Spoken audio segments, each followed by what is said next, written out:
Hello दोस्तों, welcome to my YouTube channel. जिसमें मैं आज आपके लिए लेकर आया हूँ जो बिहार एसएससी का फॉर्म निकला है 12th लेवल वाला। उसका practice set, new practice set आ गया है प्लेटफॉर्म का। उसका प्रैक्टिस सेट जो 2 है वो हम लोग करेंगे। इससे पहले मैं एक प्रीवियस ईयर क्वेश्चन बैंक इसका 12th लेवल वाला मैं डाल दिया हूँ। उसका जो वीडियो का लिंक है वो इस वीडियो के डिस्क्रिप्शन में मिल जाएगा, आपको देख लीजिएगा। और इसका जो सेट नंबर 1 है इसके बाद आएगा। जो सेट डिस्कस होता है पहले वो भी आएगा। और इसका पीडीएफ जो है आपको टेलीग्राम पर मिलेगा। टेलीग्राम का जो लिंक है वो वीडियो के डिस्क्रिप्शन में मिलेगा।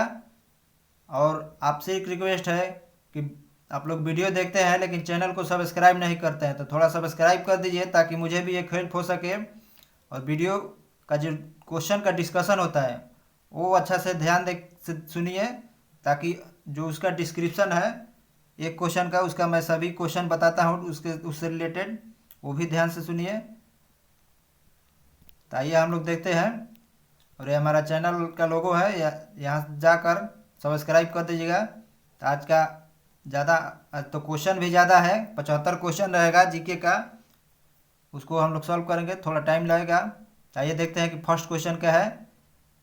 खानावा का युद्ध है, खानावा का युद्ध डॉट डॉट और रणसांगा के बीच लड़ा गया था। मतलब खानावा का युद्ध रणसांगा और किसके बीच लड़ा गया था?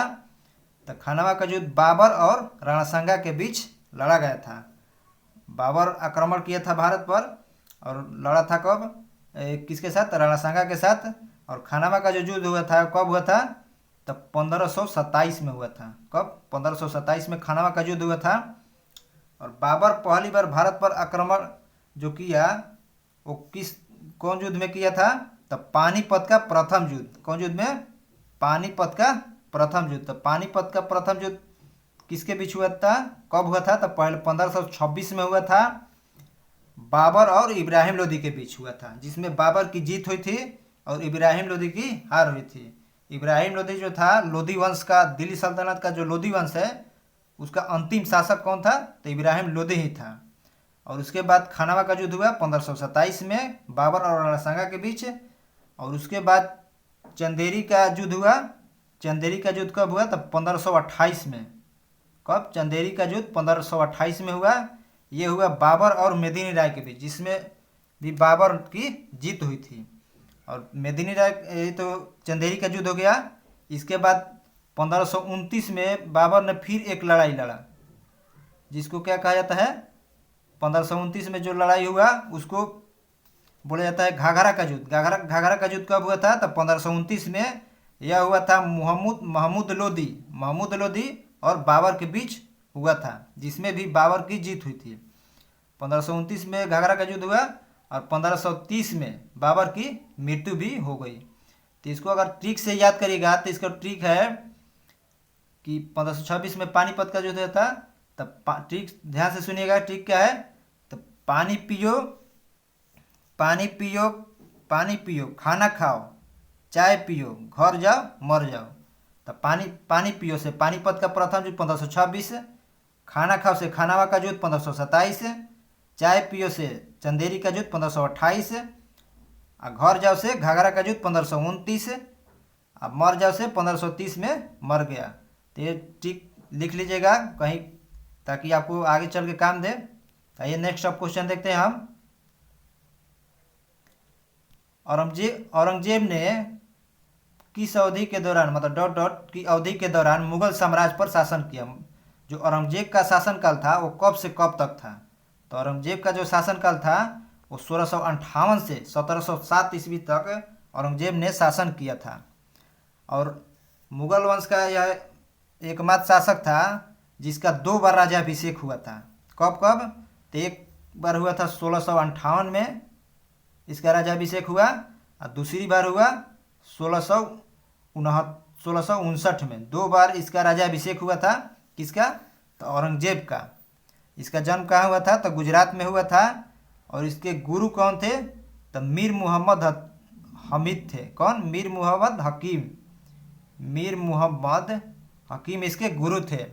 और औरंगजेब के शासन का जो आधार था, ये मतलब किस तरीके से शासन करता था, तो यह यह कुरान और मुस्लिम का जो कानून होता है उसके अनुसार यह औरंगजेब शासन करता था।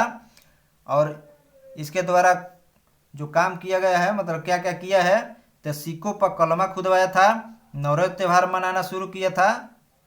शुरू नहीं, ये मतलब ये किस चीज़ पर प्रतिबंध लगाया था, तो जो सिक्कों पर कलमा खुदवाया जाता है उसको प्रतिबंध लगा दिया। नवरोज त्यौहार मनाना प्रतिबंध लगा दिया था।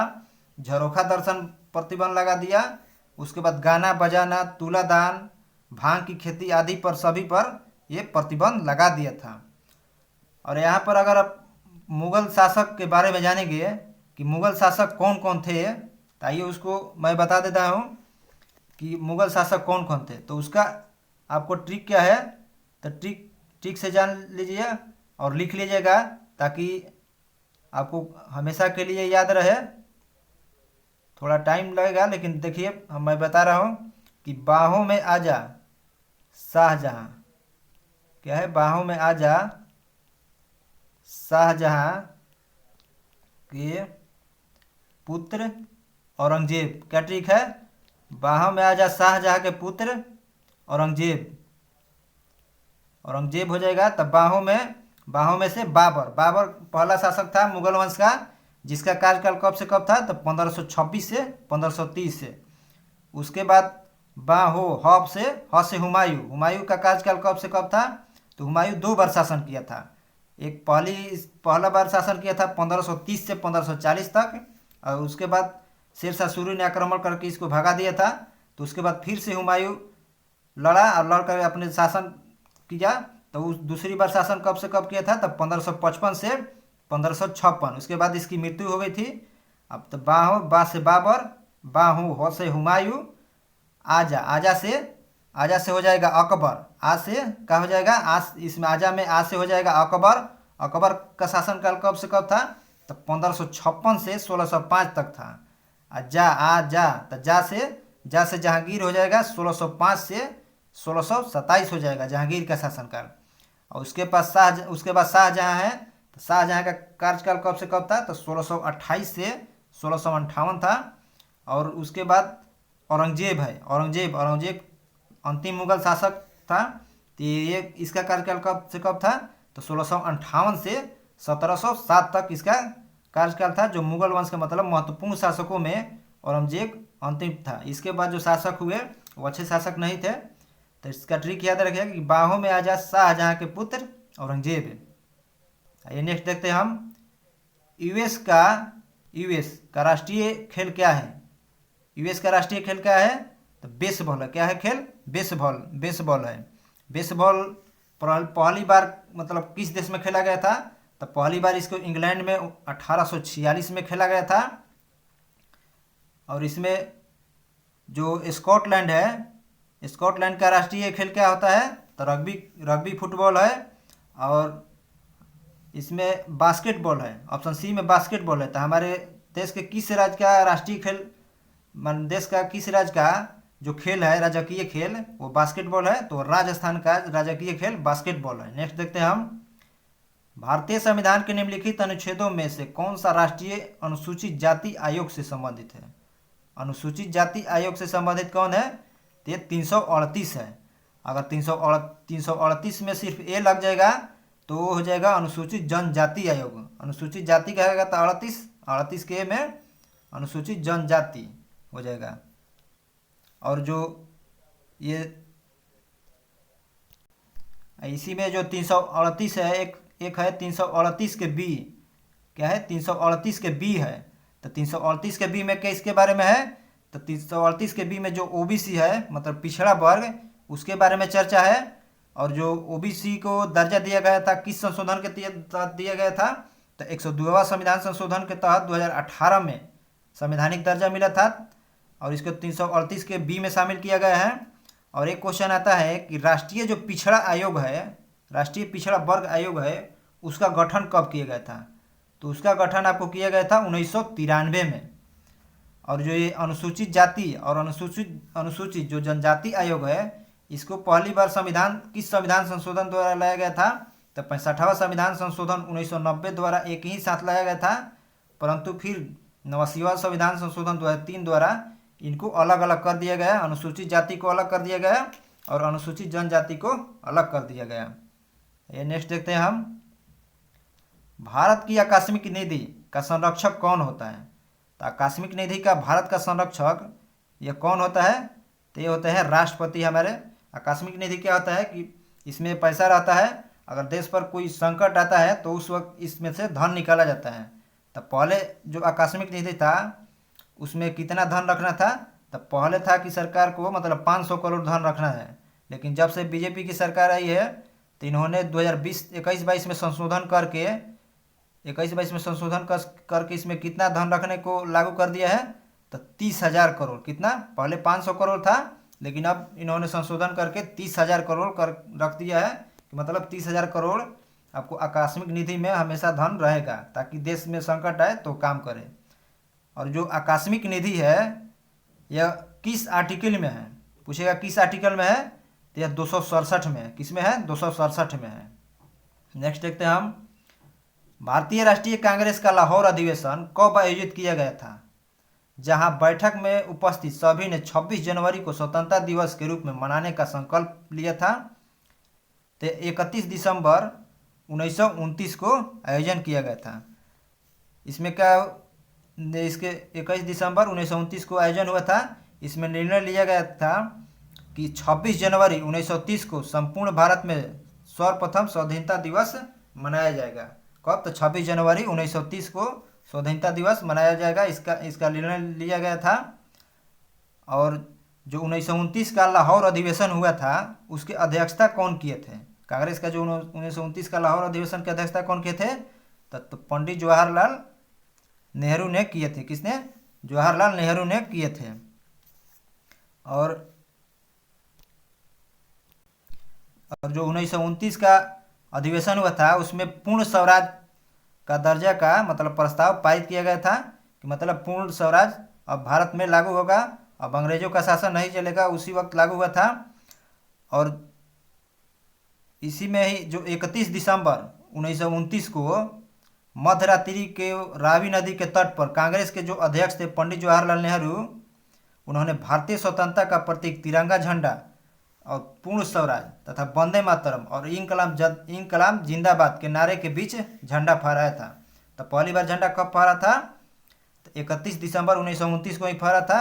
रावी नदी के तट पर जवाहरलाल नेहरू जी ने फहराया था और उसी वक्त वंदे मातरम और पूर्ण स्वराज और इंकलाब जिंदाबाद का नारा लगाया गया था। ये नेक्स्ट देखते हैं हम। नेक्स्ट है, जिन्होंने भारत में लोगों की योजना तैयार की वो कौन थे? मतलब भारत में लोगों की मतलब आर्थिक योजना किसने तैयार किया था? तो एम.एन. राय ने तैयार किया था। किसने? एम.एन. राय ने। और इन्होंने कब तैयार किया था? तो 1945 में एम.एन. राय ने आर्थिक योजना भारत के लोगों का कब तैयार किया था? तो 1945 में। और भारत में पहली आर्थिक जनगणना कब हुई थी?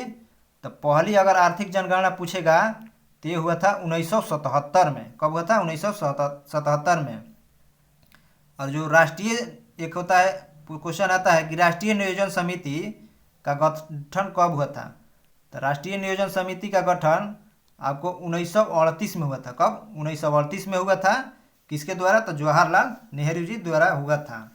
एक क्वेश्चन आता है कि सर्वोदय जो योजना है इसको प्रकाशित किसने किया था और कब किया था? तो सर्वोदय योजना आपको 1950 में प्रकाशित हुआ था। किसके द्वारा? तो जयप्रकाश नारायण जी द्वारा हुआ था। और जो प्रथम पंचवर्षीय योजना आया था वो किस मॉडल पर था? तो हेरोड डोमर मॉडल पर था। और दूसरा था पंचवर्षीय योजना पीसी महालनोबिस के मॉडल पर था। पहला पंचवर्षीय योजना आपको 1951 से कब था? तो 1951 से 56 था और दूसरा 56 से 61 था। नेक्स्ट देखते हैं हम, संयुक्त राष्ट्र द्वारा पर्यावरण विकास पर रियो घोषणा को मंजूरी किस वर्ष दी गई थी? तो इसको मंजूरी दी गई थी 1992 में। और कुछ सम्मेलन हुआ था, संयुक्त राष्ट्र की जो स्थापना हुआ था वो कब हुआ था? तो 1945 में हुआ था। और कुछ सम्मेलन के बारे में हम बता रहे हैं। एक होता है स्टॉकहोम सम्मेलन। क्वेश्चन आता है कि स्टॉकहोम सम्मेलन कब हुआ? तो स्टॉकहोम सम्मेलन आपको 1972 में हुआ था। एक आता है मॉन्ट्रियल सम्मेलन कब हुआ था? तो 1987 में हुआ था। एक क्योटो प्रोटोकॉल कब हुआ था? तो यह 1997 में हुआ था। एक वियना सम्मेलन कब? तो 1985 में। लंदन कन्वेंशन सम्मेलन कब हुआ था? तो 1972 में। तो ये ध्यान रखिएगा। नेक्स्ट देखते हैं हम, यूएन पर्यावरणीय गतिविधियों का समन्वय करने वाला अंतर्राष्ट्रीय संगठन कौन है? तो है संयुक्त राष्ट्र पर्यावरण कार्यक्रम। पर्यावरण के बारे में कौन करता है? तो यूएनईपी करता है, यूनाइटेड नेशन इन्वायरमेंटल प्रोग्राम इसका होता है। ये भी क्वेश्चन पूछ देता है कि यूएनईपी लिख देगा, पूछेगा कि इसका फुल फॉर्म क्या होगा। तो ये ध्यान रखिएगा। नेक्स्ट देखते हैं हम, और इसमें एक जो संयुक्त एक होता है यूएनडीपी एक है, ये तो है यूएनईपी, एक होता है यूएनडीपी वो किससे संबंधित है? तो मानव के विकास से संबंधित है। और एक होता है एफएओ जो कृषि से संबंधित है। कृषि संगठन का मुख्यालय कहाँ है? तो रोम, इटली में है। नेक्स्ट देखते हैं हम, भारत के पूर्वी तट में ज़्यादातर किस प्रकार की मिट्टी पाई जाती है? तो पूर्वी तट में किस प्रकार की मिट्टी पाई जाती है? तो जलोढ़ मिट्टी पाई जाती है। जलोढ़ मिट्टी भारत की मुख्य मिट्टी है, और इसमें नाइट्रोजन और फास्फोरस की कमी पाई जाती है। किसकी कमी पाई जाती है जलोढ़ में? तो नाइट्रोजन और फास्फोरस की कमी पाई जाती है। और यह बहुत ही उपजाऊ मिट्टी है। जलोढ़ मिट्टी जो है इसको दो भागों में बांटा गया है। कौन कौन? तो एक होता है बांगर और एक होता है खादर। तो जो नई जलोढ़ मिट्टी होता है उसको खादर कहते हैं, और जो पुरानी जलोढ़ मिट्टी होता है उसको बांगर कहते हैं। तो बांगर नई जलोढ़, याद रखेगा कि नया चीज़ कोई देखते हैं आप क्या करते हैं? तो खा जाते हैं। तो नई जलोढ़ मिट्टी खादर और पुरानी जलोढ़ मिट्टी बांगर, ये ध्यान रखिएगा यहाँ पे। नेक्स्ट देखते हैं हम, बारी दोआब किस नदी के क्षेत्र के बीच को कहा जाता है? तो ये क्या होता है? मतलब एक नदी यहाँ से गई और एक नदी यहाँ से गई, तो ये जो बीच का क्षेत्र होता है इसको दोआब बोला जाता है। और ये जो क्षेत्र होता है बहुत ही पैदावार होता है, यहाँ पर कोई भी फसल उपजेगा तो बहुत उपजेगा। तो इसी में बोल रहा है कि जो बारी दोआब है वो किस नदी के बीच है? तो ये इसी क्वेश्चन में ही इसका आंसर है। तो देखिए, ब से बारी है तो ब से ब्यास नदी, और र से री से रावी नदी। तो ब्यास और रावी के बीच जो है आपको दोआब है। बारी दोआब किसके बीच है? तो ब्यास और रावी नदी के बीच है। नेक्स्ट देखते हैं हम, इसी में हम देखते हैं कि जो दोआब, एक इसमें एक और दोआब है। कौन कौन है? तो एक होता है सिंध सागर दोआब। सिंध दोआब किसके बीच होता है? तो वो है सिंधु नदी और झेलम नदी के बीच जो दोआब है उसको सिंध सागर दोआब कहा जाता है। एक होता है चेज दोआब। क्या है? चेज नहीं, क्या हो जाएगा? एक है जेच। क्या है? जेच दोआब किस नदी के बीच है? तो जेच दोआब जो है वो है किसके बीच? ज से झेलम याद रखिएगा, और च से चिनाब। मतलब जेच जो दोआब है वो झेलम और चिनाब के बीच है। एक होता है रचना। क्या होता है? रचना दोआब किसके बीच है? तो जो रचना दोआब है, र से याद रखे, रचना किसके बीच है? तो रचना जो दोआब है र से रावी नदी, च से चिनाब नदी। किसके बीच रचना दोआब है? तो रावी और चिनाब के बीच है। एक होता है बिष्ट दोआब। क्या होता है? बिष्ट दोआब। तो बी से ब्यास और स से सतलज नदी। तो बिष्ट दोआब ब्यास और सतलज के बीच है। नेक्स्ट देखिए, कोलकाता बंदरगाह किस नदी पर स्थित है? कोलकाता जो बंदरगाह है वो किस नदी पर स्थित है? तो हुगली नदी पर स्थित है। हुगली नदी के मध्य से कोलकाता बंदरगाह समुद्र से जुड़ा है। कोलकाता बंदरगाह हुगली नदी में भी है और समुद्र से भी जुड़ा है। और जो हुगली नदी है इसे और किस नाम से जाना जाता है? तो इसे भागीरथी नदी के नाम से भी जाना जाता है हुगली नदी को।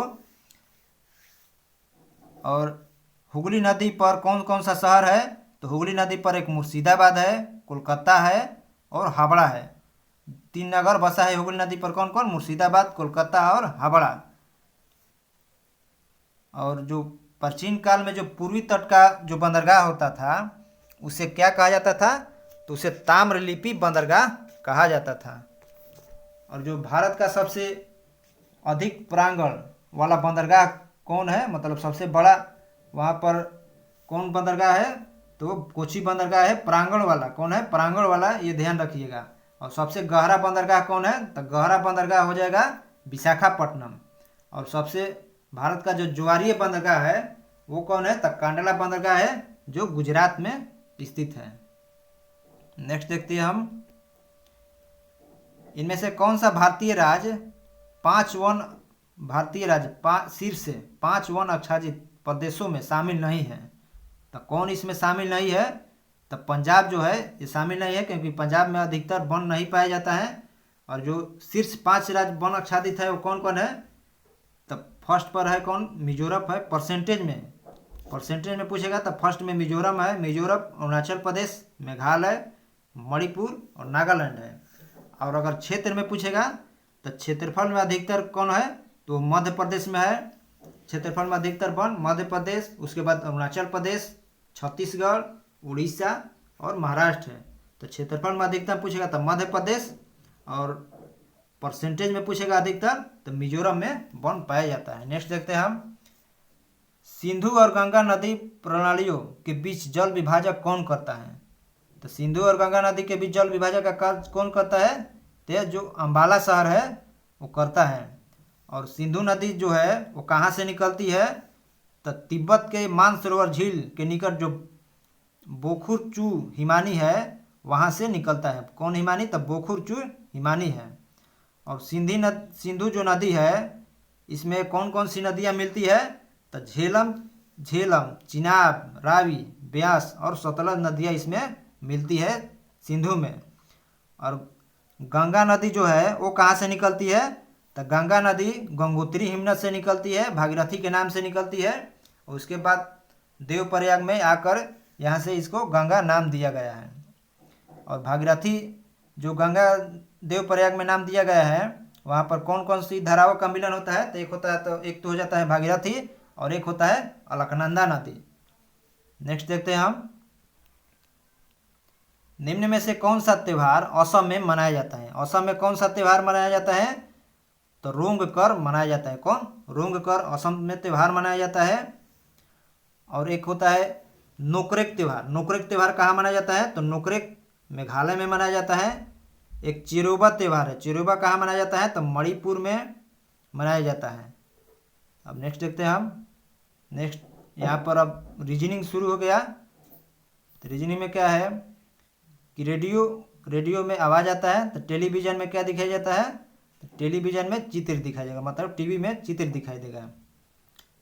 इसमें विकल्प का अलग का चयन करना है। कौन अलग है? काला पान, ईंट, चिड़िया, ये सब ताश में होता है। और ये जो सोना है ये अलग है। तो ऑप्शन नंबर सी हमारा राइट हो जाएगा। तो यहाँ पर हम लोग रीजनिंग नहीं बनाएंगे, मैथ सॉल्व करेंगे सिर्फ। ये देख, मैथ नहीं, सिर्फ जीके सॉल्व करना है। अगर बोलिएगा तो हम इसका अलग से वीडियो बना देंगे, सभी का बना करके कमेंट कर दीजिएगा। अब नेक्स्ट देखते हैं हम सिर्फ रीजनिंग। क्वेश्चन क्या है कि निम्नलिखित में से कौन सा विलयन में विद्युत का चालन नहीं होता है? किस विलयन में विद्युत का चालन नहीं होता है? तो एल्कोहल और जो ग्लूकोज का विलयन होता है उसमें विद्युत का चालन नहीं होता है। और अल्कोहल और जो ग्लूकोज का एक ये विलयन है यह एक कार्बनिक यौगिक होता है। और जो कार्बनिक यौगिक होता है वो विद्युत का कुचालक होता है। क्या होता है? कार्बनिक यौगिक विद्युत का कुचालक होता है। और किसी वस्तु को मतलब चालन होने के लिए, विद्युत के चालन होने के लिए क्या आवश्यक है? तब मुक्त इलेक्ट्रॉन उसमें उपस्थित होना चाहिए, तब वो चालन होगा।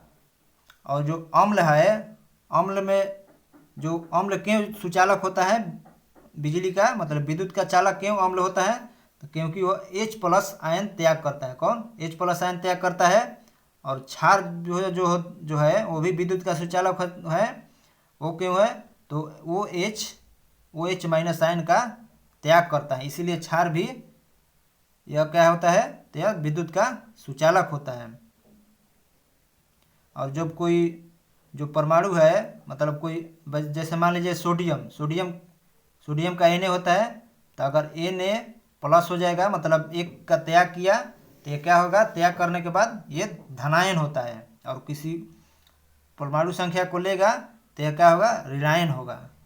नेक्स्ट देखते हैं हम, स्पेक्ट्रम में बैगनी रंग से लाल रंग की ओर क्या होता है, मतलब स्पेक्ट्रम में जब आप बैगनी रंग से लाल रंग की ओर जाएंगे तो क्या होगा, क्या घटेगा क्या बढ़ेगा, तो इसको हमें देखना है।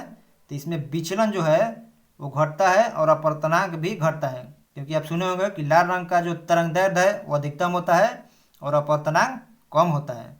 जिसका तरंगदैर्ध्य अधिक होगा उसका अपवर्तनांक कम होगा, ये ध्यान रखिएगा। तो बैगनी रंग से लाल रंग की ओर जाने पर कौन कौन से रंग आता है वो भी देख लेंगे हम। तो उसका ट्रिक क्या है, तब भीब ज्योर क्या होता है, भीब GYOR। तो इधर वायलेट बैंगनी हो गया और इधर रेड होगा, तो इधर से अगर इधर जाइएगा तो तरंगदैर्ध्य बढ़ेगा और जो विचलन और अपवर्तनांक जो है ये घटेगा और आवृत्ति जो है वो भी घटेगा। और जो अपवर्तनांक होता है, अपवर्तनांक बराबर पूछेगा, क्वेश्चन बनाने का न्यूमेरिकल आता है कि अपवर्तनांक बराबर होता क्या है, तो अपवर्तनांक बराबर निर्वात में प्रकाश का वेग बटा में माध्यम में प्रकाश का वेग होता है। तो उसका फॉर्मूला होता है म्यू बराबर C/V होता है। तब ये भी आपको क्वेश्चन में दिया रहेगा। और जो C जो है ये प्रकाश का वेग है जो 3×10⁸ मीटर प्रति सेकेंड होता है। और जो अगर आप श्वेत प्रकाश को प्रिज्म से गुजारिएगा तो क्या होता है, तो 7 रंगों में बढ़ जाता है। जो 7 रंग कौन कौन होता है, तो यही 7 रंग होता है। अगर प्रिज्म से श्वेत रंग गुजारिएगा तो 7 रंगों में बढ़ जाएगा, जिसमें लाल रंग का विक्षेपण सबसे कम होता है और बैंगनी रंग का विक्षेपण सबसे अधिक होता है। नेक्स्ट देखते हैं हम।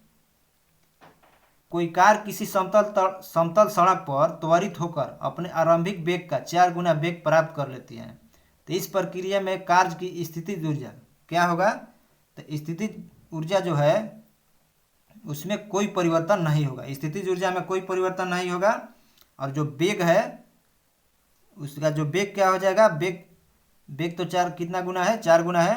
और एक आता है कि वेग मतलब गतिज ऊर्जा निकालने का फॉर्मूला आता है कि गतिज ऊर्जा कोई क्वेश्चन दे देगा, दे देगा कि द्रव्यमान इतना है और तो गतिज ऊर्जा और भी वेग इतना है तो गतिज ऊर्जा निकाले। तो गतिज ऊर्जा का फॉर्मूला क्या होता है, तो 1/2 mv² होता है। ये आपको न्यूमेरिकल बनाने का काम आएगा। न्यूमेरिकल एग्जाम में इसमें तो पूछेगा ही क्योंकि 12th लेवल का है।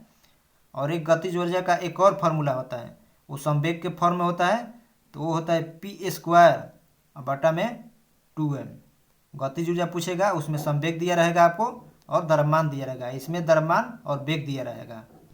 नेक्स्ट देखते हैं हम।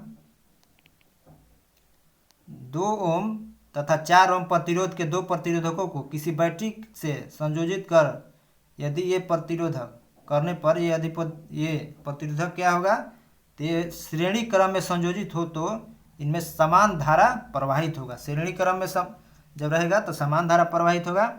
श्रेणी क्रम जैसे 2 और 4 ओम श्रेणी क्रम में अगर जोड़ने को बोलेगा तो इसमें क्या किया जाता है, श्रेणी क्रम में सिर्फ 2 और 4 6 हो जाएगा आंसर। और यहीं अगर इसको समानांतर क्रम में बोलेगा जोड़ने के लिए तो उसके लिए 1/2 प्लस 1/4 करेंगे तो इसका आएगा जो आंसर आपको 3/4 आ जाएगा। समानांतर क्रम में 3/4 आ जाएगा। और जो श्रेणी बोलेगा तो इसमें सिर्फ 2 और 4 जोड़ देना है, बस यही हमारा आंसर हो जाएगा। और एक होता है प्रतिरोध निकालने का फॉर्मूला क्या होता है, प्रतिरोध मतलब R होता है, प्रतिरोध बराबर वेग वोल्ट मतलब वोल्ट जो होता है वोल्ट और I मतलब धारा V/I होता है, वहीं V बराबर IR फार्मूला हो जाता है। और प्रतिरोध का जो SI मात्रक है वो क्या होता है, ओम होता है। नेक्स्ट देखते हैं हम। ब्रॉडबैंड एक उच्च क्षमता संचरण प्रौद्योगिकी का उपयोग किस कारण कर रही है, तो किसके कारण कर रही है, तो आवृत्ति की व्यापक श्रेणी के कारण कर रही है। और इसकी जो ब्रॉडबैंड है इसकी क्षमता कितना होता है, तो 24 से 38 GHz होता है। और जो वर्तमान में जो ब्रॉडबैंड प्रयोग हो रहा है वो ऑप्टिकल, उसमें किसका प्रयोग किया जा रहा है, तो ऑप्टिकल फाइबर का प्रयोग किया जा रहा है उसमें। और जो पहला कंप्यूटर नेटवर्क है वो कब तैयार हुआ था, तो 1981 में तैयार हुआ था। कब, 1981 में। और ये जो है जितना भी नेटवर्क है इसको भारत सरकार में कौन सी संस्था रेगुलेट करता है, तो इसको ट्राई करता है। कौन, TRAI करता है, ट्राई रेगुलेट करता है सभी को, मतलब कंट्रोल करता है। ट्राई का मतलब क्या होता है? तो telecom regulatory authority of India होता है। इसके अनुसार जो संचार का ये जो नेटवर्क है, इसका जो स्पीड कितना है? तो 512 केबी प्रति सेकंड है। इसके अनुसार कितना है? 512 केबी प्रति सेकंड। नेक्स्ट देखते हैं हम, किसी वस्तु पर किया गया कार्य निम्न में से किस पर निर्भर करता है? किस पर निर्भर नहीं करता है? क्वेश्चन ध्यान दे सुनिएगा, क्या है कि किस पर निर्भर नहीं करता है। तो किस पर निर्भर नहीं करता है? तो विस्थापन पर करता है, लेकिन द्रव्यमान पर नहीं करता है। किस पर? द्रव्यमान पर नहीं करता है। बल और विस्थापन के बीच के कोण पर निर्भर करता है और आरोपित बल पर। तो जो किया गया कार्य क्या होता है? तो W बराबर, फार्मूला आप देखे होंगे, W बराबर FS cos थीटा होता है। तो F से बल हो जाएगा, S से विस्थापन हो जाएगा, और cos थीटा मतलब उनके बीच जो कोण होता है, बल और विस्थापन के बीच वो कोण होता है। अगर कोण यहाँ पर 90 डिग्री हो जाएगा तो जो किया गया कार्य होगा वो क्या हो जाएगा? शून्य हो जाएगा। नेक्स्ट देखिए, निम्न में से कौन सा उपकरण विद्युत चुंबकीय प्रेरण की घटना पर आधारित है? विद्युत चुंबकीय प्रेरण की घटना पर कौन आधारित है? तो जो जनरेटर होता है वो विद्युत चुंबकीय प्रेरण पर आधारित होता है। और विद्युत जनरेटर होता है वो क्या करता है? यह आंतरिक ऊर्जा को विद्युत ऊर्जा में बदलता है। क्या करता है? यह आंतरिक ऊर्जा को विद्युत ऊर्जा में बदलता है। और विद्युत जनरेटर में माइकल फैराडे के विद्युत चुंबकीय प्रेरण के कारण सिद्धांत का प्रयोग किया गया था। किसके कारण? विद्युत चुंबकीय प्रेरण के कारण। और एक क्वेश्चन आता है कि विद्युत धारा को किसके द्वारा मापा जाता है? विद्युत धारा को किसके द्वारा मापा जाता है? तो आममीटर के द्वारा मापा जाता है। और विभवांतर को किसके द्वारा मापा जाता है? तो विभवांतर वोल्टमीटर के द्वारा मापा जाता है। और एक आता है कि क्वेश्चन आता है कि सूक्ष्म धारा, मतलब एकदम सूक्ष्म धारा को मापने के लिए किस यंत्र का प्रयोग किया जाता है? तो उसके लिए गैल्वेनोमीटर का प्रयोग किया जाता है। नेक्स्ट देखते हैं हम, किसी अवतल दर्पण पर चित्र में दर्शाए अनुसार आपतित प्रकाश किरण के लिए निम्न आरेखों में से कौन सही है? तो इसमें कौन सही है? ये चित्र है और इसमें कौन सही है? तो इसमें जो है इसके अनुसार हमें देखना है कि कौन सही है। तो इसके अनुसार जो सही है वो ऑप्शन नंबर ए हो जाएगा। थोड़ा देख लीजिएगा बढ़िया से। इसके अनुसार हमें देखना है कि इसके अनुसार आरेख में कौन सही दिया है। तो जो ऑप्शन नंबर ए है ये सही दिया है। नेक्स्ट देखते हैं हम। नेक्स्ट वीडियो आप देख रहे हैं तो थोड़ा चैनल को सब्सक्राइब भी कर दीजिएगा, एक हेल्प हो जाएगा मुझे। और वीडियो को शेयर करिए ताकि और भी जो साथी तैयारी करने वाले हैं उन तक पहुंच सके। नेक्स्ट देखते हैं हम, निम्न में से कौन किसी बिंदु स्रोत से उस पर आपतित प्रकाश का समानांतर प्रकाश पुंज बना सकता है? तो ये कौन बना सकता है? तो अवतल दर्पण और उत्तल लेंस दोनों बना सकता है। नेक्स्ट क्या है? 0.23 ग्राम सोडियम को जल से अभिक्रित करने पर मुक्त हाइड्रोजन का आयन होगा कितना होगा? तो मुक्त हाइड्रोजन का जो आयन है वो 112 मिली होगा। नेक्स्ट देखते हैं हम, कौन सी मिट्टी हिमालय की 3 महत्वपूर्ण नदी प्राणियों गंगा, सिंधु तथा ब्रह्मपुत्र के मिट्टी के जमाव के कारण बनती है? तो ये कौन है? तो जलोढ़ मिट्टी जो है वो बनती है। जलोढ़ मिट्टी भारत के सर्वाधिक क्षेत्रफल पर पाई जाती है और ये भारत के उत्तर के विशाल मैदान में पाया जाता है। और इसमें जलोढ़ मिट्टी जो है यह सर्वाधिक उपजाऊ होती है। इसमें किसका अधिकता पाया जाता है? तो पोटास, फास्फोरिक अम्ल और चूना पाया जाता है। और इसमें जो नाइट्रोजन और जैविक पदार्थ है उसकी कमी पाई जाती है। किसकी? नाइट्रोजन और जैविक पदार्थ की कमी पाई जाती है। नेक्स्ट देखते हैं हम, निम्नलिखित में से किस योजना का संबंध वित्त मंत्रालय से नहीं है? वित्त मंत्रालय से किस योजना का संबंध नहीं है? तो किसान विकास पत्र संबंधित है। प्रधानमंत्री कौशल विकास योजना ये संबंधित नहीं है। तो ऑप्शन हमारा जो बी है वो राइट हो जाएगा। और जो ये प्रधानमंत्री कौशल विकास योजना है यह किसके द्वारा चालू किया गया था? तो यह आपको कौशल विकास और उद्यमिता जो मंत्रालय है उसके अंतर्गत आता है। और प्रधानमंत्री जो सुरक्षा बीमा योजना है यह भारत सरकार की दुर्घटना बीमा योजना है। और इसको कब प्रारंभ किया गया था? तो 9 जनवरी, ये जो सुरक्षा बीमा योजना है इसको 9 जनवरी 2015 में शुरू किया गया था। 9 जनवरी 2015 में शुरू किया गया था। कहाँ से? तो कलकत्ता से प्रधानमंत्री मोदी जी द्वारा शुरू किया गया था। नेक्स्ट, भारत के संविधान के निम्नलिखित में से किस अनुच्छेद में संसद के दोनों सदनों की संयुक्त बैठक का प्रावधान है? तो संयुक्त अधिवेशन आपको अनुच्छेद 108 में है। जो संयुक्त अधिवेशन कौन बुलाते हैं? तो बुलाते हैं राष्ट्रपति। और लेकिन इसकी बैठक की अध्यक्षता कौन करते हैं? तो जो लोकसभा के अध्यक्ष हैं वो अध्यक्षता करते हैं। और अगर अध्यक्ष अनुपस्थित रहते हैं तो उपाध्यक्ष इसकी अध्यक्षता करता है। नेक्स्ट, भारत में वस्तु एवं सेवा कर जीएसटी की सर्वोच्च दर कितना है? तो भारत में जीएसटी की सर्वोच्च जो दर है वो 28% है। और भारत में जीएसटी का कितना स्लैब है? तब 5 स्लैब है। 0%, 5%, 12%, 18% और 28% है। और जो जीएसटी है वो भारत में कब लागू किया गया था? तो 1 जुलाई 2017 को लागू किया गया था। और यह जो आया था जीएसटी का बिल जो आया था वो कौन सा बिल था? तो 122वां बिल था संविधान संशोधन का। और किस एक्ट के तहत पास हुआ था? तो 101वें एक्ट के तहत यह कानून बना था जीएसटी। और जीएसटी जो नंबर है उसमें कितना अंक होता है? तो 15 अंक होता है। और जो विश्व में प्रथम जीएसटी लागू करने वाला कौन देश था? तो फ्रांस था। और भारत का जो जीएसटी मॉडल है वो किस देश की मॉडल पर आधारित है? तो कनाडा के मॉडल पर आधारित है। और जो जीएसटी है यह कैसा कर है? तो यह एक अप्रत्यक्ष कर है। कैसा कर है? अप्रत्यक्ष कर है। नेक्स्ट देखते हैं हम, किसी राज्य का राज्यपाल किसके पश्चात पंत अपना पद धारण करता है? तो किसके पश्चात पंत? तो ये भारत के राष्ट्रपति के अनुसार राज्यपाल अपना पद धारण करता है।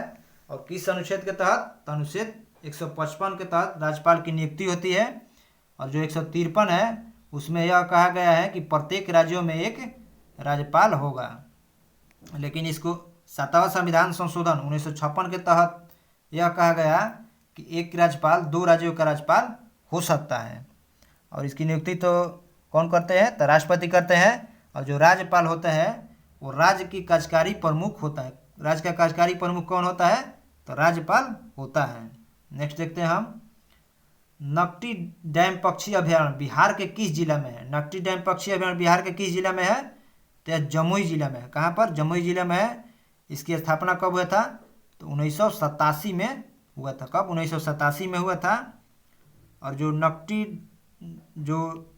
नकटी डैम है जमुई जिला में, यहीं पर नागी डैम पक्षी अभ्यारण्य है। यहीं पर एक पक्षी अभ्यारण्य है जिसको जो वन्य जीव संरक्षण अधिनियम 1972 की धारा 18 है इसके अनुसार 1984 में दर्जा दिया गया था। नागी जो डैम है इसको वन्य पक्षी अभ्यारण्य का दर्जा कब दिया गया था?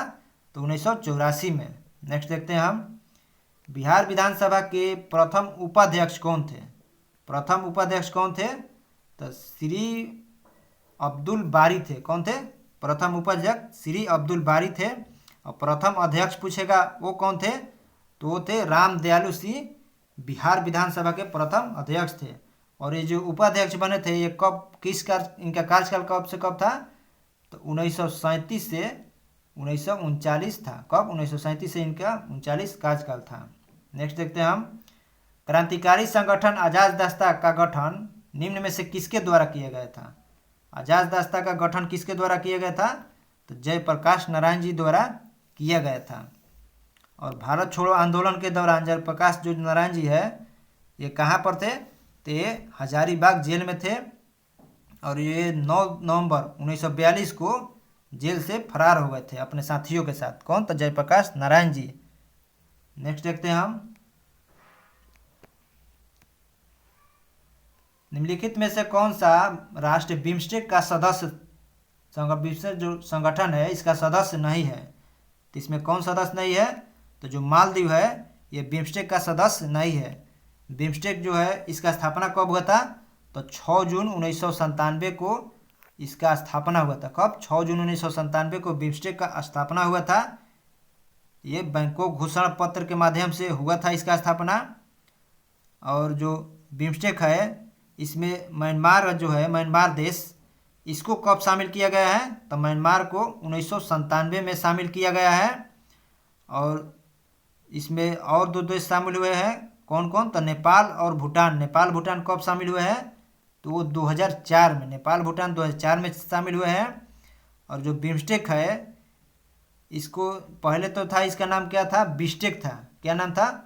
पहले बिस्टेक इसका नाम था। जब इसका स्थापना हुआ था तब इसका नाम बिस्टेक था, लेकिन इसको बाद में बिम्स्टेक, यहाँ पर सिर्फ एम लगा दिया तो बिम्स्टेक कर दिया। बिम्स्टेक इसको कब किया गया था? तो ये भी 1997 में ही किया गया था। कब? तो जब म्यांमार शामिल हुआ था तब इसको बिम्स्टेक कर दिया गया। और जो बिम्स्टेक के अभी वर्तमान में सदस्य देश है वो कौन कौन है? तो ये अच्छा से सुनिएगा, मैं बता रहा हूँ। भारत, बांग्लादेश, म्यांमार, भूटान, नेपाल, श्रीलंका और थाईलैंड।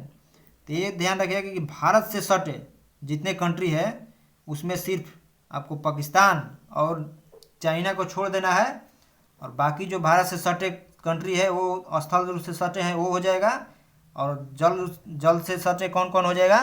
तो एक हो जाएगा श्रीलंका और एक थाईलैंड, ध्यान रखिएगा। नेक्स्ट देखते हैं हम, प्रधानमंत्री मुद्रा योजना की शिशु योजना के तहत अनुमानित ऋण अधिकतम कितनी राशि है? तो अधिकतम जो है वो कितना है? तो 50,000 है। ये शिशु के तहत है, शिशु उद्यम के तहत। अगर किशोरा के तहत जाइएगा तो किशोर के तहत 50,000 से 5 लाख तक है, और तरुण के तहत जाइएगा तो 5 लाख से 10 लाख है। शिशु के तहत 50,000 तक मैक्सिमम मिल जाएगा। नेक्स्ट देखते हैं हम,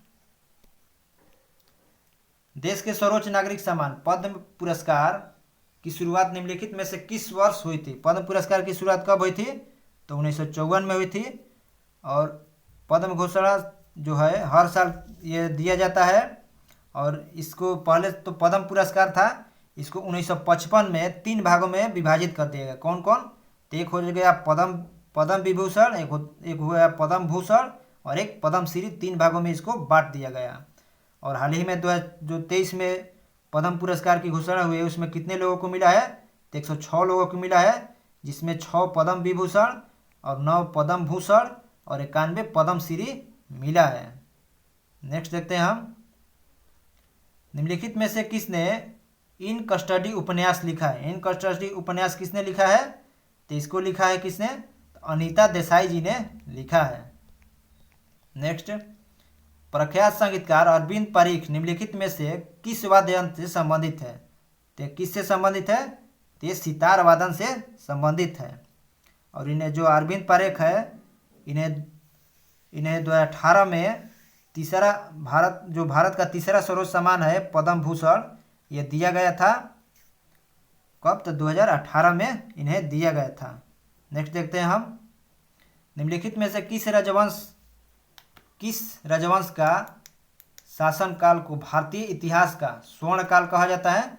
तो जो गुप्त काल है उसके काल को भारतीय इतिहास का स्वर्ण काल कहा जाता है। किसके?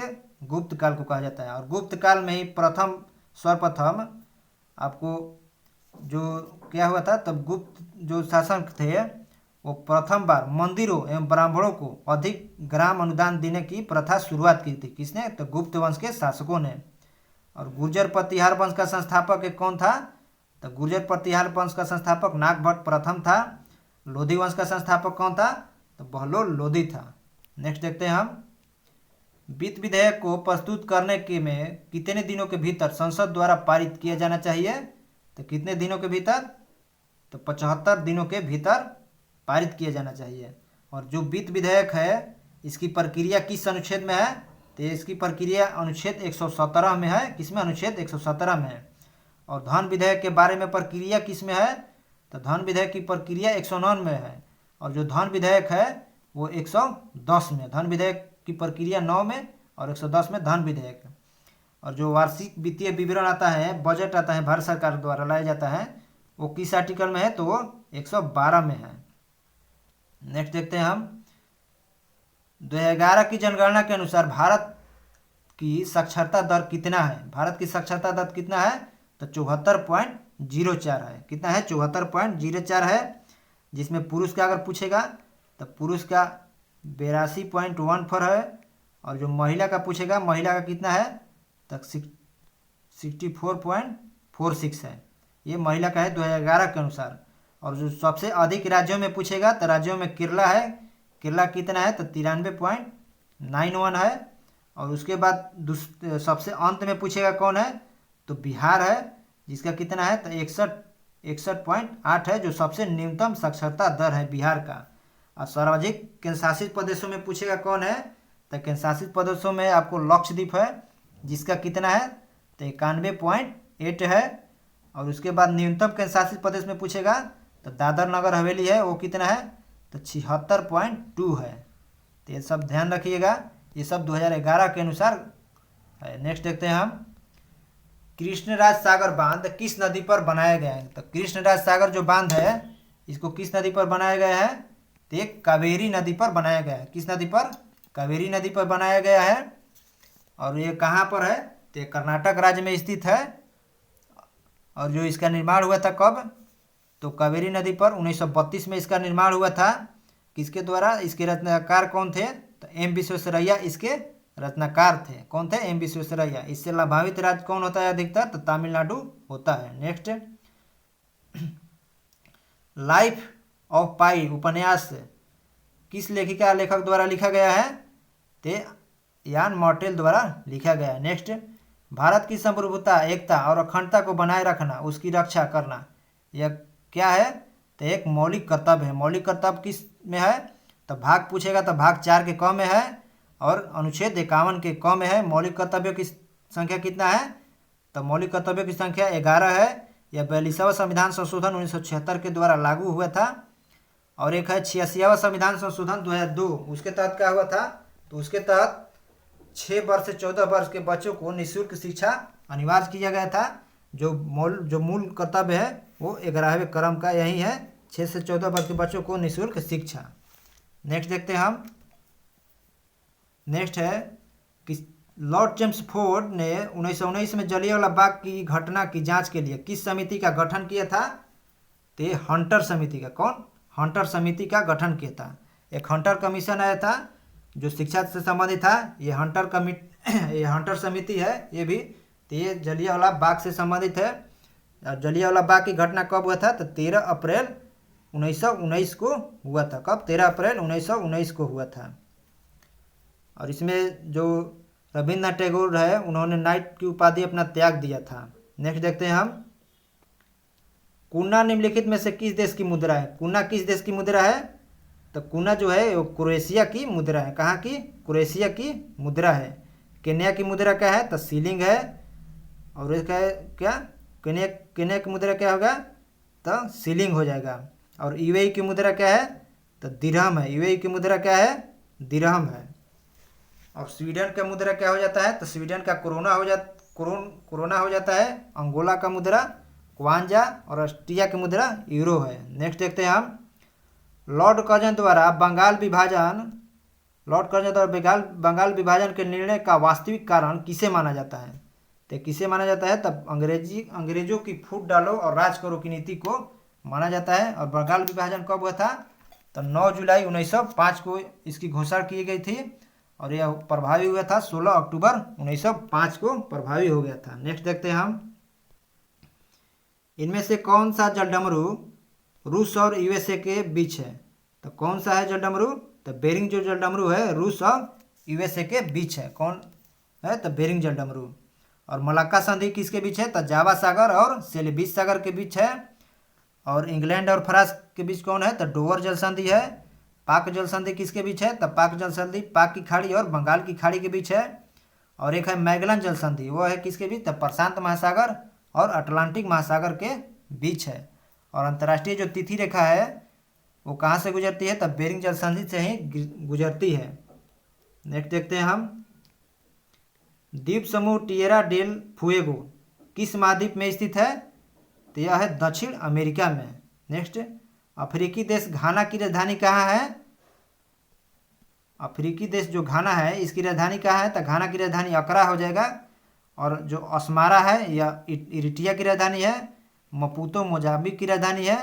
डकार सीनेगल की राजधानी है। नेक्स्ट, मंगोलिया देश निम्नलिखित में से किस महाद्वीप में स्थित है तो यह एशिया महाद्वीप में मंगोलिया स्थित है। ये रूस और चीन के बीच पड़ता है। और मंगोलिया में ही एशिया का सबसे बड़ा मरुस्थल है जिसे क्या कहा जाता है तो गोबी मरुस्थल कहा जाता है।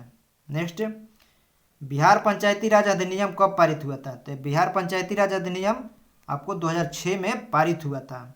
नेक्स्ट, काम के बदले अनाज का कार्यक्रम किस पंचवर्षीय योजना में आया था? तो यह 5वीं पंचवर्षीय योजना में आया था। नेक्स्ट देखते हैं हम, अखिल भारतीय बाघ अनुमान 2022 नामक रिपोर्ट के अनुसार सर्वाधिक बाघों की संख्या किस राज्य में है? तो सर्वाधिक बाघ की संख्या आपको किस राज्य में है? तो मध्य प्रदेश में है। कितना है? तो 785 है। और भारत में अभी बाघ वर्तमान में कितना है? तो 3167 है। नेक्स्ट देखते हैं हम, आईसीसी पुरुष एक दिवसीय क्रिकेट विश्व कप 2023 की मेजबानी कौन करेगा? तो भारत वर्तमान में कर रहा है। कौन? भारत है। और इसके ब्रांड एम्बेसडर कौन है? तो शाहरुख खान है। और यह 13वें क्रम का है। और इसका जो शुभंकर क्या था विश्व कप क्रिकेट का? द क्रिकेटो वर्ष था। क्या था शुभंकर? क्रिकेटो वर्ष। नेक्स्ट, बिहारी पुरस्कार किस क्षेत्र में से संबंधित है? बिहारी पुरस्कार जो है किस क्षेत्र से संबंधित है? तो साहित्य से संबंधित है। नेक्स्ट, कौन सा राज्य महिला राष्ट्रीय चैंपियनशिप 2023 की मेजबानी करने के लिए तैयार है? तो ये झारखंड है। 11वां जो महिला हॉकी एशिया कप है 2023, ये भारत देश में इसको कौन जीता था? तो भारत देश ने जीता था। नेक्स्ट, सात्विक साईराज रैंकीरेड्डी और चिराग शेट्टी ने किस खेल से संबंधित है? तो यह बैडमिंटन खेल से संबंधित है। ये वर्तमान में नंबर 1 बैडमिंटन खिलाड़ी हैं। नेक्स्ट, विश्व खुशहाली रिपोर्ट अनुसार 2023 में भारत का स्थान कितना है? खुशहाली में भारत 126 स्थान पर है। और प्रेस में कितना है? तो 161 स्थान पर। नेक्स्ट, एक जिला एक उत्पाद किस केंद्रीय मंत्रालय द्वारा प्रारंभ किया गया था? तो आपको ग्रामीण विकास मंत्रालय द्वारा प्रारंभ किया गया था। तो इसके बाद तो हमारा मैथ आ गया। मैथ के बाद अब जीके और थोड़ा सा बचा है, बस इसको समाप्त कर दे रहे हैं। और आप बोलिएगा तो हम मैथ का वीडियो मैं बना दूंगा अलग से, कमेंट करिएगा। तो ये देखते हैं, थोड़ा सा जीके बचा है। निम्नलिखित विकल्पों में से कौन सा उपधातुओं का गुण धर्म है? उपधातु का गुण धर्म कौन सा है? तो उपधातु जो होता है अर्धचालक होता है। और जो धातु होता है चालक होता है। अधातु होता है अधातु अचालक होता है। धातु चालक होता है। और उपधातु अर्धचालक होता है, मतलब बिचवा होता है। नेक्स्ट देखते हैं हम, किन कार्बनिक यौगिकों के नाम में प्रत्यय अल लगा है? तो अल किस में लगा है? तो एल्किन में इन लगा है। एल्काइन में आइन लगा है। एल्कोहल में अल लगा है। अल्कोहल में ये नहीं होगा। अल्कोहल में अल ये नहीं होगा। लेकिन जो एल्डिहाइड है इसमें अल लगा है। तो ऑप्शन बी हमारा राइट हो जाएगा। नेक्स्ट देखते हैं, निम्न में से किस तत्व के लवण प्रायः नीले रंग के होते हैं? तो किसके जो लवण होते हैं वो नीले रंग के होते हैं? तो कॉपर के जो लवण होते हैं ये नीले रंग के होते हैं। ये कॉपर जो है आदि मानव के काल से ही प्रयोग हो रहा है। और जो इसको जो घनत्व मापते हैं, मतलब घनत्व किसके द्वारा मापा जाता है? तो हाइड्रोमीटर द्वारा मापा जाता है। नेक्स्ट, नींबू के रस का पीएच मान लगभग कितना होता है? तो नींबू के पीएच जो रक्त होता है, नींबू के जो रस होता है इसका पीएच मान लगभग पूछा है तो लगभग में 2 होता है। और मानव रक्त का पीएच मान 7.3 से 7.4 होता है। और मानव का जो आंसू होता है उसका पीएच मान कितना होता है? तो 7.4 से 7.6 होता है। और मानव जो पेशाब होता है उसका पीएच मान कितना होता है? तो 4.8 से 8.4 होता है। और जो ठंडा पेय होता है उसका पीएच मान 2 से 4 होता है। नेक्स्ट देखते हैं हम, मिश्रण का निर्माण किस प्रकार के तत्वों के संयोग से होता है? मिश्रण का निर्माण किस प्रकार के तत्वों के संयोग से होता है? तो ठोस, द्रव और गैस से होता है। नेक्स्ट, 0.02 ग्राम अणु हाइड्रोजन का एनटीपी पर आयतन कितना होता है? तो होता है 448 मिली होता है। कितना? 448 मिली। नेक्स्ट देखते हैं हम, रासायनिक परिवर्तन के साथ क्या होता है? रासायनिक जो परिवर्तन होता है तो उसके साथ क्या होता है? तो नए प्रकार के पदार्थ का निर्माण होता है। तो सही है। निकाय की एंथैल्पी परिवर्तन होता है, ये भी सही है। पदार्थ का रासायनिक गुण परिवर्तन होता है, तो ये भी सही है। तो ऑप्शन नंबर डी हमारा राइट हो जाएगा। तो रासायनिक परिवर्तन में क्या होता है? मतलब जो वस्तु पहले था वो प्राप्त नहीं होगा। जैसे जल से बर्फ़ बन जाता है तो फिर जल मिल जाएगा। लेकिन अगर मान लीजिए चावल है, अगर मान लीजिए सब्जी है, सब्जी से अगर बन जाएगा उसका तो फिर सब्जी, हरा सब्जी प्राप्त नहीं होगा, तो हो जाएगा रासायनिक परिवर्तन। नेक्स्ट, आवर्त सारणी में किसी तत्व की स्थिति उसमें मौजूद किसकी संख्या से निर्धारित होता है, तो उसमें प्रोटॉनों की संख्या से निर्धारित होता है। और जो प्रोटॉन होता है, नाभिक एक होता है नाभिक, नाभिक में क्या क्या होता है, तो नाभिक में न्यूट्रॉन और प्रोटॉन उपस्थित होता है। और लेकिन जो ये नाभिक हो गया तो इसमें आपको न्यूट्रॉन और प्रोटॉन रहेगा। और ये जो हो गया बाहर का क्षेत्र, इसमें जो इलेक्ट्रॉन है वो चक्कर लगाते रहता है। नेक्स्ट देखते हैं हम, निम्नलिखित में से कौन सा रोग मच्छरों द्वारा फैलाया जाता है, तो जो फाइलेरिया रोग है वो मच्छर द्वारा फैलता है। और यह किस जो फाइलेरिया रोग है इसमें क्या हो जाता है, तो इसमें लोगों का जो पैर है वो फूल जाता है। नेक्स्ट देखते हैं हम, यदि मेढक टिड्डे को खा जाए तो ऊर्जा स्थानांतरण किस दिशा में होगा, तो यह प्राथमिक उपभोक्ता से द्वितीयक उपभोक्ता में। नेक्स्ट, छुई मुई का पौधा किस कुल का सदस्य है, तो छुई मुई का पौधा जो है ये मीमोसाइमी से है। किससे है, मीमोसाइमी से। नेक्स्ट देखते हैं हम, नेक्स्ट ये जो चैनल का हमारा अथी है थोड़ा सा सब्सक्राइब कर दीजिए और ताकि मुझे एक छोटा सा हेल्प हो सके। तो ये अब लास्ट ही क्वेश्चन है, 2-4 बच गया है जीके का, मैथ हम नहीं कर रहे हैं इस वीडियो में। है कि पेप्टिक वर्ण के जीवाणु का पता लगाने वाले वैज्ञानिक का नाम क्या है, तो इनका क्या नाम है, तो इनका नाम है, ऑप्शन हो जाएगा डी हो जाएगा, जिसमें बैरी मार्शल और रॉबिन वारेन हो जाएगा। नेक्स्ट, किसी परितंत्र के अपघटक क्या है, परितंत्र के अपघटक क्या होता है, तो जैव पदार्थ को अकार्बनिक के रूप में बदलना परितंत्र का अपघटक हो जाएगा। नेक्स्ट, केब रोग का दूसरा नाम क्या है, केब रोग का दूसरा नाम क्या है, तो दूसरा नाम रेटिकुलोएंडोथेलियोसिस है। नेक्स्ट, विटामिन ई क्या है, हेपेटाइटिस ई के विषाणु किसके द्वारा स्थानांतरण होते हैं, तो जल द्वारा स्थानांतरण होते हैं। और जो विटामिन होता है, ये जो हेपेटाइटिस ई है यह कितने प्रकार का होता है, तो hepatitis A B C D E F G तक होता है। नेक्स्ट देखते हैं हम, नेक्स्ट इसके बाद जो है रीजनिंग आ गया, अब शायद जीके नहीं है, और इसके बाद रीजनिंग और मैथ है।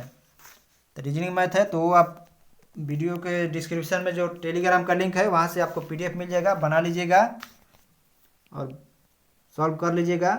और वीडियो को शेयर करिए ताकि और भी जो हमारे साथी तैयारी करने वाले हैं उन तक पहुँच सके। अगर मैं मैथ रीजनिंग बनाऊंगा तो वीडियो थोड़ा लंबा हो जाएगा क्योंकि क्वेश्चन जो है बहुत ज़्यादा है। और अगर आपको और इसका जो रीजनिंग और मैथ का जो अगर बनाने का चाहिए, मतलब अगर वीडियो चाहिए तो आप कमेंट करिएगा, मैं बना दूंगा। थैंक दोस्तों।